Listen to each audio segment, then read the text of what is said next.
வணக்கம். ரோகிணி நட்சத்திரம் வானத்துல மின்னும் ஒரு சாதாரண நட்சத்திரம் தானே அப்படின்னு நினைச்சிடாதீங்க. இந்த நட்சத்திரத்துக்கும் நம்ம அன்றாட வாழ்க்கையில நாம பயன்படுத்துற சாதாரண பொருட்களுக்கும் என்ன சம்பந்தம்னு நீங்க என்னைக்காவது யோசிச்சிருக்கீங்களா? இன்னைக்கு இந்த விளக்க காட்சியில வேத ஜோதிட தரவுகள் சொல்ற சில வியப்பூட்டும் ரகசியங்களைத்தான் நாம பார்க்க போறோம். வாங்க பார்க்கலாம். இப்போ உங்ககிட்ட ஒரு கேள்வி. பகவான் கிருஷ்ணர் எங்கே? நாம சாப்பிடுற தோசை எங்கே? குழந்தைங்க விளையாடுற பலூன் எங்கே? இது என்னடா ஒரு விசித்திரமான காம்பினேஷன் தோணுதில்ல? ஆனா வேத ஜோதிடத்தோட பார்வையில இந்த மூணுக்கும் ஒரு ஆழமான பிரபஞ்ச தொடர்பு இருக்குங்க. அந்த ஒற்றை நட்சத்திரமான ரோஹிணி இதை எப்படி இணைக்குதுன்னு இப்ப பாப்போம். சரி, இந்த சுவாரஸ்யமான தரவுகளை நம்ம எப்படி புரிஞ்சுக்க போறோம்? இது 5 பிரிவுகளா பிரிச்சுக்கலாம். 1 தெய்வீக வேர்கள், 2 உடல் மற்றும் வடிவம், 3 இயற்கை மற்றும் உணவு, 4 பொருட்கள் மற்றும் வாகனங்கள், கடைசியா ஒரு பிரபஞ்ச சுருக்கம். முதல் பகுதியான தெய்வீக மற்றும் புராண வேர்கள், அதாவது கடவுள்கள், கோவில்கள் மற்றும் இதிகாசங்கள் பத்தி இப்ப பார்க்கலாம். ரோகிணி நட்சத்திரம்னு சொன்னதுமே நம்ம பல பேருக்கு உடனே ஞாபகத்துக்கு வர்றது யாரு? கண்டிப்பா பகவான் கிருஷ்ணர் தான் இல்லையா? ஆனா அவர் மட்டும் இல்ல, படைப்பு கடவுளான பிரம்மா, ராதா, அப்புறம் ருக்மணி இவங்களும் இந்த நட்சத்திரத்தோட தொடர்பு படுத்தப்படுறாங்க. அது மட்டுமா, கிருஷ்ணரோட தந்தை வாசுதேவன், அவரை அன்பா வளர்த்த யசோதா தாயார் இவங்களும் ரோகிணியின் ஆதிக்கத்துக்குள்ளதான் வராங்க. இடங்கள் எடுத்துக்கிட்டீங்கன்னா ரொம்பவே புகழ்பெற்ற குருவாயூர் உடுப்பி கிருஷ்ணர் கோவில்கள், அவர் வளர்ந்த கோகுலம், அவர் அரசாண்ட துவாரகை, மதுராபுரி, இப்படி எல்லாமே இந்த நட்சத்திரத்தோட புனிதமான குறியீடுகளாதான் தரவுகள்ல இருக்கு. இப்போ கொஞ்சம் இதிகாசங்கள் பக்கம் போலாம். மகாவிஷ்ணுவோட கைகள்ல இருக்கிற சங்கு, சக்கரம், தேவர்கள் அமுதம் கடைந்த திருப்பார்கடல், கிருஷ்ணரோட அந்த அழகான நிறத்தை குறிக்கிற நீலமேகம், இந்த மாபெரும் பிரபஞ்ச குறியீடுகள் எல்லாமே ரோஹிணிக்கு உரியதுதான்.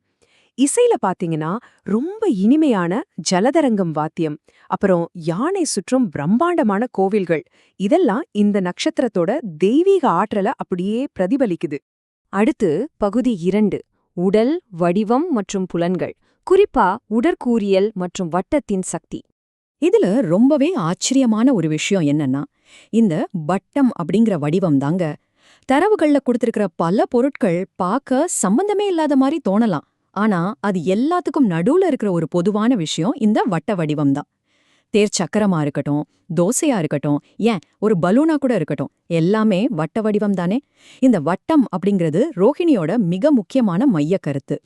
சரி, நம்ம மனித உடற்கூறியல் பக்கம் வந்தோம்னா, ரோகிணி நட்சத்திரம் நம்ம முகத்தோட பல முக்கிய பாகங்களை ஆளுமை செய்யுது. குறிப்பா சொல்லோன்னா நம்ம கண்கள், கண்ணோட கருவிழிப்படலம், கண்மணி இதெல்லாம் இதன் கார்கத்துவத்துல வருது. அது மட்டும் இல்லாம ஒட்டுமொத்த முகம், புருவம், வாய், நாக்கு, அப்புறம் நம்ம முடி, அதாவது கேசம், இது எல்லாமே இந்த நட்சத்திரத்தோட கட்டுப்பாட்டுல தான் இருக்குன்னு தரவுகள் சொல்லுது. உடற்பாகங்களை தாண்டி நம்ம புலன் சார்ந்த அனுபவங்களையும் இது குறிக்குது. ஒலிய குறிக்கிற சத்தம், பார்வைய தெளிவாக்குற வெளிச்சம், அப்புறம் நம்ம முகத்தை நாமே பாத்துக்க உதவுற முகம் பார்க்கும் கண்ணாடி, இதெல்லாம் கூட ரோஹிணியோட அம்சங்கள் தான். முகம், கண்கள் இதெல்லாம் ரோஹிணின்னு முன்னாடியே பார்த்தோம் இல்லையா? அதனாலே இந்த கண்ணாடியும் இதுல வர்றது எவ்ளோ லாஜிக்கா இருக்கு பாருங்க. இப்போ பகுதி 3க்கு போலாம். இயற்கை, உணவு மற்றும் வாழ்வாதாரம். புனிதமான இலைகள்ல ஆரம்பிச்சு நவீன சிற்றுண்டிகள் வரைக்கும் இதுல பார்க்கலாம். கிருஷ்ணருக்கும் பசுக்களுக்கும் இருக்கிற நெருக்கமான தொடர்பு நமக்கு தெரிஞ்சதுதான். அதனால பசுவிலிருந்து கிடைக்கிற பால், வெண்ணெய், நெய், தயிர், மோர் இது எல்லாமே ரோகிணியோட காரகத்துவங்கள்ல வந்துடுது. கிருஷ்ணரோட நண்பர் குசேலரை ஞாபகப்படுத்துற அவல், நம்ம உணவுக்கு சுவை சேர்க்கிற உப்பு, அப்புறம் இயற்கையான இனிப்புகளான கரும்புச்சாறு, மாம்பழம், மாதுளை, அரிசி, இது எல்லாமே இந்த நட்சத்திரம் சுட்டிக்காட்டுற தூய்மையான உணவுகள். இங்கதாங்க ஒரு வேடிக்கையான முரண்பாடே இருக்கு. வேத காலத்து நெய் ஒரு பக்கம் இருந்தாலும், இன்னைக்கு காலையில நாம சாப்பிடுற இட்லி, தோசை, உப்மா, புளியோதரை இதெல்லாம் கூட இதுலதான் அடங்கும். அதை விட ஆச்சரியம் என்ன தெரியுமா? இந்த நவீன காலத்து ஐஸ்கிரீம், சோடா, அப்புறம் கிரைப் வாட்டர் இதெல்லாம் கூட ரோகிணியோட ஆதிக்கத்துல தான் வருது. பிரபஞ்ச ஆற்றல் எந்த அளவுக்கு அப்டேட்டடா இருக்குன்னு பாருங்களேன். இயற்கையை பொறுத்த வரைக்கும் புனிதமான துளசி இலை, புளிய மரம், நாவல் மரம் இதெல்லாம் ரோகிணியோட தாவர வகைகள்ல வருது. நாவல் பழம், நறுமணம் வீசுற பூக்கள், பன்னீர் இதெல்லாமும் இதுல உண்டு. விலங்கினங்கள்ல பாத்தீங்கன்னா பசு, அன்னப்பறவை, குறிப்பா ஆண் நாகம் இதெல்லாமே இந்த நட்சத்திரத்தோட தொடர்பு படுத்தப்பட்டிருக்கு. இப்போ பகுதி 4 பொருட்கள், பயணம் மற்றும் வாகனங்கள். அதாவது நம்ம அன்றாட பொருட்களும் இயங்கும் வாகனங்களும். இது ரொம்ப அற்புதமா ஒரு விஷயத்தை நமக்கு விளக்குது. அதாவது காலங்கள் மாறினாலும் குறியீடுகளோட அடிப்படை மாறதில்ல. பழைய காலத்து தேரும் வண்டினும் எப்படி ரோகிணியோட ஆதிக்கத்துல இருந்ததோ அதே போல இன்னைக்கு நாம பயன்படுத்துற கார், லாரி வரைக்கும் எல்லாமே இதுக்குள்ள அடங்கிடும். இது எல்லாத்துக்கும் ஆதாரமா அந்த சக்கரம் செயல்படுறத நீங்க கவனிக்கலாம். உலகத்தை சுத்தி வர்ற எல்லா பயணங்களுமே இதுக்குள்ள வந்துடுது. நம்ம அன்றாட வாழ்க்கையில நம்ம பயன்படுத்துற ரொம்ப சாதாரண பொருட்களையும் இந்த நட்சத்திரம் விட்டு வைக்கலைங்க.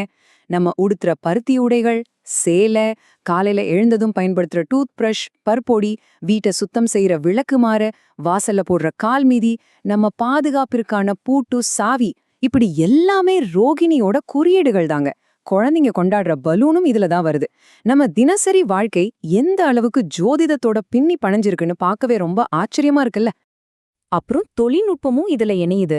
மின்சாரத்தை சேமிக்கிற பேட்டரி, ஒளிய பதிவு செய்யற டேப் ரெக்கார்டர், மைக்கு, இதெல்லாம் தரவுகள்ல ரொம்ப தெளிவா சொல்லப்பட்டிருக்கு.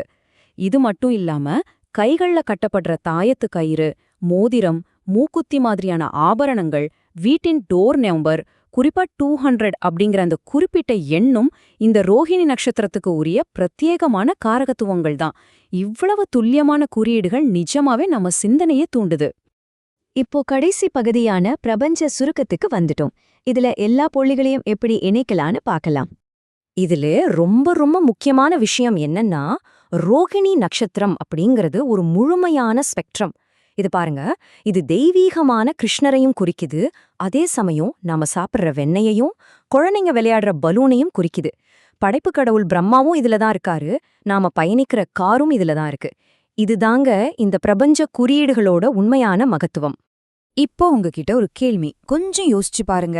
இன்னைக்கு காலையில நீங்க எழுந்ததுல இருந்து உணவுல சேர்த்த உப்பு, முகம் பார்த்த கண்ணாடி, நீங்க உடுத்திருக்கிற பருத்தி ஆடை, இல்லனா உங்க வீட்டை பூட்டின பூட்டு சாவி, இதுல எத்தனை பொருட்களோட இன்னைக்கு நீங்க தொடர்பு கொண்டிருக்கீங்க?